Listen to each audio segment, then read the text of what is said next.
Plusieurs dizaines de personnes ont marché ce dimanche à Abidjan pour dénoncer la mort après un viol d'une fillette de 3 ans. Un crime très médiatisé et abondamment commenté sur les réseaux sociaux. Viol d'enfants, la fin du silence, stop à la violence envers les enfants, tels sont les messages que l'on pouvait lire sur les banderoles et affiches tenues par les manifestants vêtus de t-shirts rouges et blancs. Bouassa Aou Océane, puisque c'est d'elle qu'il s'agit, est morte après avoir été violée dans son village de Bor-Etienne-Kro, à 25 km de Dembokro. La fillette a été enlevée et violée lundi dernier, puis abandonnée dans les broussailles près de son village. Elle avait été hospitalisée à Abidjan sans que les médecins puissent la sauver. Il faut commencer à sensibiliser surtout à l'intérieur du pays, parce que la plupart de ces choses arrivent à l'intérieur, mais comme il n'y a pas de médias là-bas, on n'entend même pas parler. Nous, on reçoit des appels en interne.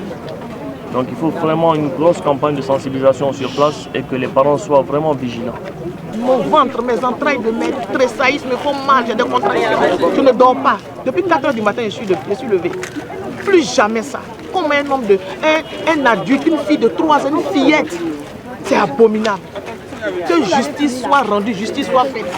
Cette situation ne doit plus se répéter. Nous devons prendre toutes les mesures.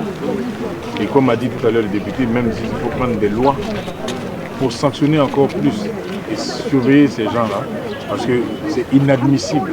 Après cette marche silencieuse, les manifestants ont allumé des cierges et déposé des fleurs à la mémoire de la fillette, tout en promettant que tout sera mis en œuvre pour retrouver les criminels. La ministre ivoirienne de la Famille et de l'Enfant, Ramata Ly Bakayoko, avait assuré que les funérailles de Bouassa Aou Océane seront prises en charge par l'État.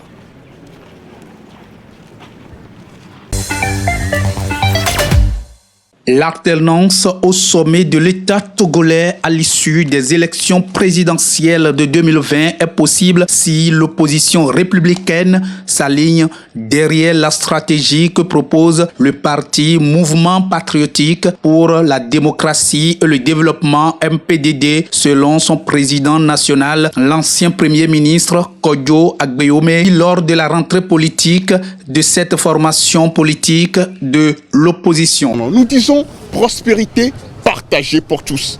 Et pour cela, il faut que toute l'opposition, à travers une cellule stratégique républicaine, réfléchisse en termes de vision sur quelle offre politique qui va remobiliser nos populations, sur quelle stratégie politique qui va nous permettre, la CENI a mis l'accélérateur avec les canaux internationaux, comment réguler un peu les choses pour qu'il y ait une transparence électorale, sur comment ensemble nous allons porter le message qui va permettre à ce que les uns et les autres se retrouvent pour que 2020, la personne à même d'offrir cette gouvernance plurielle, comme l'a dit le président national du MPDD, M. Agbeyome Kodjo, que 2020 ne sera qu'une transition si ce pouvoir part.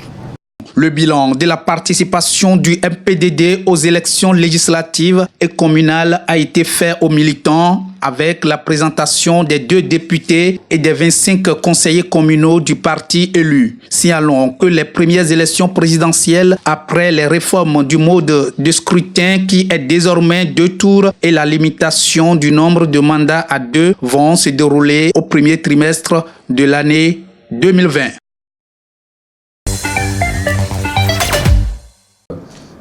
Plus que jamais, nous sommes engagés aux côtés de nos amis du Sahel, aux côtés du Mali. Le Mali, je veux le dire, n'est pas seul pour faire face à cette situation. La France est particulièrement engagée, et vous l'avez signalé, avec le dispositif Barkhane.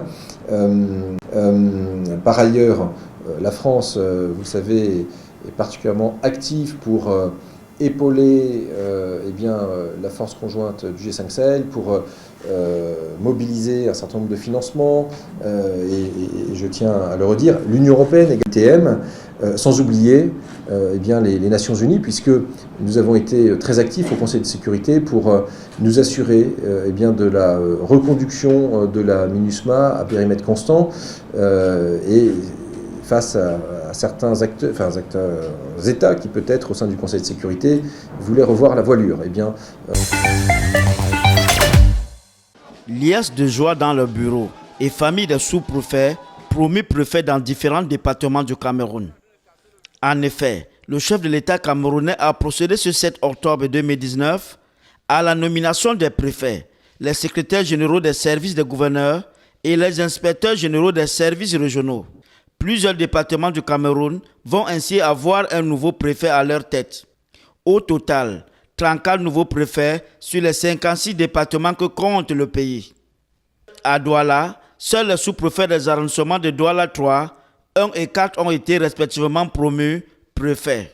Le premier sentiment ne peut être qu'un sentiment de satisfaction, parce que lorsque le chef de l'État vous renouvelle la confiance à un si haut niveau, vous ne pouvez être que satisfait. Je suis un homme comblé et je voudrais saisir l'opportunité que vous m'offrez pour dire toute ma gratitude très humblement au président de la République, son Excellence, M. Paul Biya, qui a bien voulu me porter à cette haute fonction. Donc non, c'est le lieu pour nous ici de marquer notre détermination à être à la hauteur de cette mission de lutte contre l'insécurité, mais également à promouvoir le développement socio-économique de ce grand département de l'Adamawa.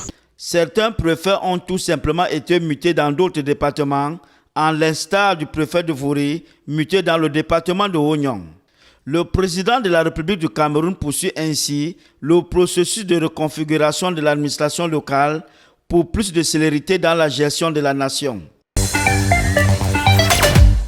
La dynamique des peuples autochtones et le réseau des peuples autochtones et locaux pour la gestion durable des écosystèmes forestiers de la RDC se sont réunis lundi 7 octobre pour faire le point sur la situation actuelle. La réunion a connu la participation d'une centaine de participants, parmi lesquels les représentants des peuples autochtones de Kinshasa.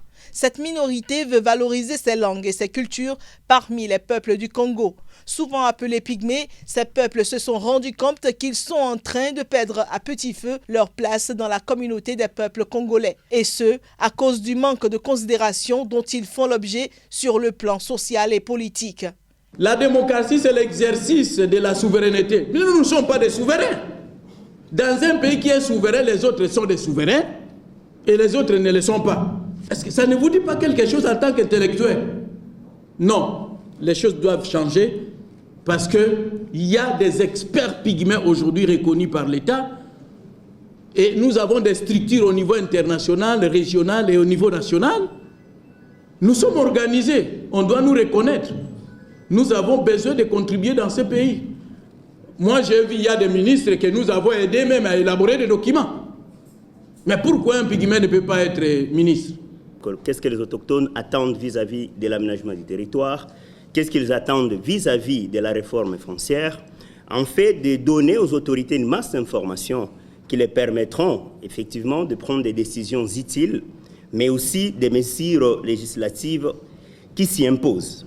La pauvreté, la discrimination, les conflits armés, le non-respect de droits humains sont parmi les maux qui rendent difficile la vie à cette catégorie de population. La République démocratique du Congo est le seul pays au monde qui ne consacre pas un quota aux peuples autochtones sur le plan politique. Le Burundi, le Rwanda, le Congo-Brazzaville, la Nouvelle-Zélande et l'Amérique latine sont cités en bel exemple à suivre.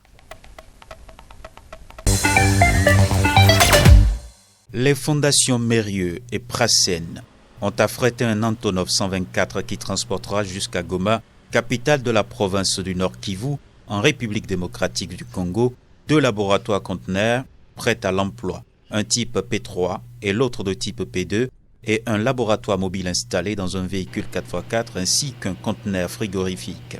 C'est un enjeu de santé publique, a rappelé devant la presse le fondateur du groupe pharmaceutique Biomérieux, Alain Mérieux, qui dit avoir répondu à une demande officielle de la République démocratique du Congo par la personne du professeur Mwembe en charge de la lutte contre Ebola. Ce laboratoire va permettre sur place un centre de diagnostic pour diagnostiquer l'Ebola, éventuellement suivre l'évolution de la pathologie des malades et puis également donner une sécurité biologique beaucoup plus grande puisqu'actuellement il y a un peu n'importe quoi qui se fait. Et ils le savent. Et c'est la raison pour laquelle nous avons demandé d'essayer d'apporter une sécurité biologique plus grande sur place. Et puis, la RDC est un pays immense, Le seul P3, il est à Kinshasa. Donc vous voyez un peu la distance. Alors le prélèvement, c'est justement un des facteurs limitants. C'est très compliqué de prélever des patients atteints de la maladie virus Ebola puisqu'il faut 3 paires de gants. Donc c'est compliqué. Et donc tout dépend en fait du nombre de patients qui sont dans les centres de traitement ou en tout cas qui sont en zone de triage. À l'heure actuelle, donc, le diagnostic est fait avec des petits automates, donc des petites machines qui nécessitent d'ouvrir le tube pour pouvoir prendre la prise d'essai et mettre dans la machine. Et donc on est obligé d'ouvrir le tube à l'air libre et ça représente un gros danger. Alors on essaie de faire ça sous des tentes, sous des choses qui sont un petit peu mieux, mais ça reste vraiment le minimum requis pour faire ce type d'opération. Donc l'objectif, c'est d'avoir une vraie installation qui permette de le faire de manière très très sécurisée. Ces laboratoires conteneurs peuvent diagnostiquer entre 180 et 200 prélèvements par jour. Fin septembre, la République démocratique du Congo, minée par des conflits notamment à l'est du pays, comptait plus de 2100 décès au total depuis la déclaration officielle de l'épidémie d'Ebola le 1er août 2018.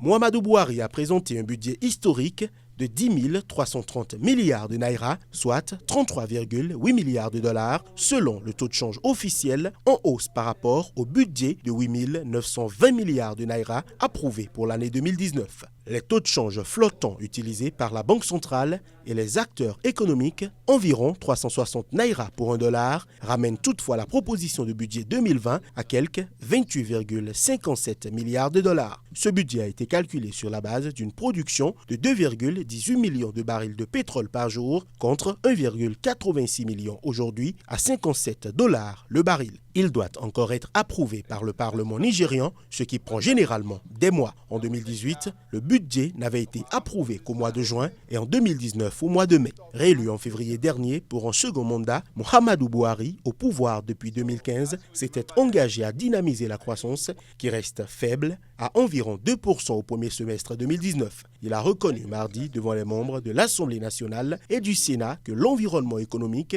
reste difficile tout en annonçant un objectif de 2,93% de croissance l'an prochain. Ce n'est pas la première fois que son administration adopte un budget ambitieux, mais elle peine généralement à trouver les fonds pour le financer, notamment à cause d'une tendance à la baisse de la production pétrolière dont le pays reste très dépendant.